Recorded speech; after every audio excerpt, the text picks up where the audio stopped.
And here's what they say. He's getting better every day at practice. And when you watch him, he pops in games the way that I think very few rookie quarterbacks have. I go back over time and I think, who stood out as a late-round pick or somebody you might not be expecting to pop so early? Russell Wilson did that in Seattle as a rookie. Sure. Dak Prescott did that as a rookie. Brock Purdy did that. Just going to say that. In San Francisco. And I remember speaking to the 49ers, I'm like, this guy can play. And they're like, he's showing us something. And I feel the same way every time I'm watching Bo Nix. Like, there is an energy and excitement that comes along with him that I know that organization feels right now. And to me, it's not a question of whether he's going to start. The question is, who's going to be the backup? Is it going to be Zach Wilson or is it going to be Jarrett Stidham? And I think that race is tightly contested, more tightly contested than the one for the starting quarterback. Okay, we don't have to talk about backup quarterbacks. What I want to emphasize here is Bo Nix, when he was first drafted, Sean Payton and the Broncos were talking about how excited they were for Bo Nix. There was talks that he was their favorite quarterback, and a lot of people gave pushback on that, right? They were saying, no, they just took, a quarterback because they needed one. If they had the first pick, they wouldn't have picked Bo Nix. They're not actually really high because they said, Sean Payton is having similar feelings as he had with like a Patrick Mahomes, like really wanting him and wanted to make sure that they do everything they can to get Bo Nix. And people just kept saying like, now those are lies, right? Like that's not actually real. And then even when they got him, right, when he was officially drafted, they showed tape of when they were on draft day of Sean Payton and a couple of the other Denver Broncos employees, and they were just like, oh, does this really look like someone who got the guy that they wanted, the guy that they think is like a Patrick Mahomes or whatever. And they just, everyone became body language experts.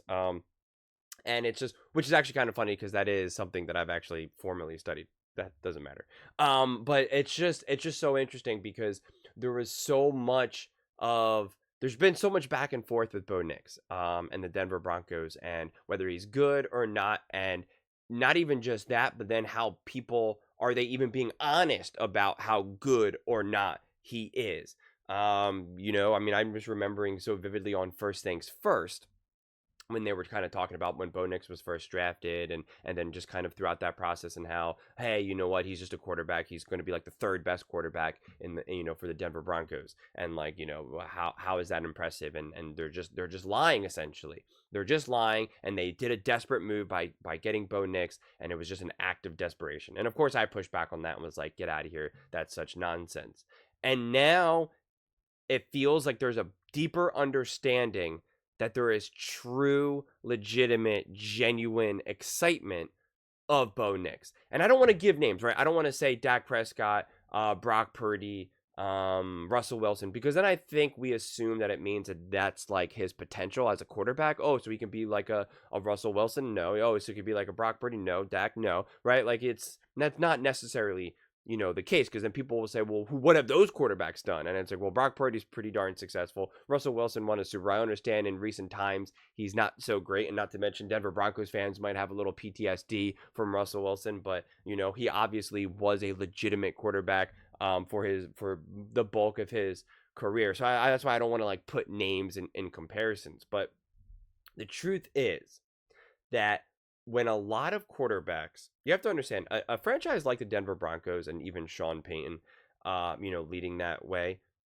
he's not going to try to juice up an individual and the fan base, even for that matter, and the front office, and just let everyone say, Bo Nix is the guy, Bo Nix is the guy, unless he really believed it. Sometimes you're trying to speak something into existence, or you're just trying to support a young player. And I get that. But the truth is that the Denver Broncos aren't in a situation where they can afford to do that. They're only going to say that they're excited and report that they are extremely excited with Bo Nix if they fully 100% believe it. They cannot set up the front office and the fan base, for that matter, to feel that they have something, that they're really excited, that they're moving in the right direction, only for it to just completely explode, to pop in their face, right? They just can't, they are not in a position, they do not have that goodwill right now. They just don't. Sean Payton, I don't want to say that he's hanging on by a thread because he obviously signed a legitimate contract and I think he is a top coach in the NFL. But even just reputationally, and they've talked about this in the past, reputationally, a lot of people are lower on Sean Payton. You know, they still hold Sean Payton's feet to the fire for things that happened in New Orleans, or even just the way how last year unfolded with the Denver Broncos. They blamed him for the lack of success with Russell Wilson. So there's just a lot of interesting storylines that are kind of flowing around here, and I just don't think that anyone in that franchise is in a position right now where they could just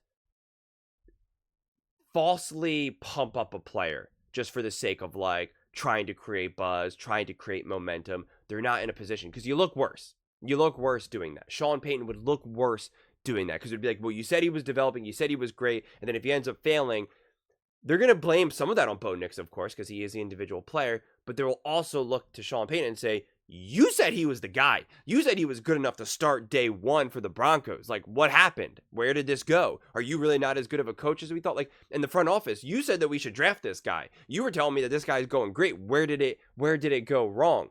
We can see when there's other coaches or just other franchises that aren't super confident about their quarterback. You know, maybe he's still going in the right direction, but they're not. You don't have this same level of energy, the same level of momentum, the same level of confidence. You know, this isn't boxing where you just are constantly trying to say, I'm going to win, I'm going to win, I'm going to win. It's a lot more nuanced than that. And again, the whole reason why I'm kind of really emphasizing this is because there was just such a debate over the true feelings of even the Denver Broncos on Bo Nix. And to me, it's just very obvious that they are truly, genuinely, without a doubt, very high on Bo Nix. And that they really believe that he can be their quarterback of today and tomorrow. And for the Denver Broncos, that has to be wildly exciting because they have definitely been on this wild, you know, quarterback train for, my God. I mean, I know you guys had a few years with Manning and stuff like that, but that was, you know, so quick and hardly a long stretch. And, you know, outside of that, it's just been just straight chaos. So Bo Nix finally has the potential to be like the actual quarterback for the Denver Broncos for 7, 8, 9, 10, you know, however many years, like actually just being the legitimate quarterback day in, day out. Let's go. So that's exciting. That's definitely exciting. So I'm curious to see how the sentiment continues for Bo Nix. But those are just my thoughts. I would absolutely love to hear yours. What do you guys all think about just the feelings about Bo Nix within the Denver Broncos organization? Do you still think that they're faking it or that they're just trying to talk it up for the sake of talking it up? Or do you believe that it's actually genuine? Let me know in the comments below. I read every single comment. So whether you agree with me or disagree with me, either way, let's get in some discussions. Let's get in some fights. But ultimately, let's just have some fun. And please do consider subscribing. We are building an amazing community here, and I would absolutely love to see you part of it. I want to build something that we all genuinely feel connected to.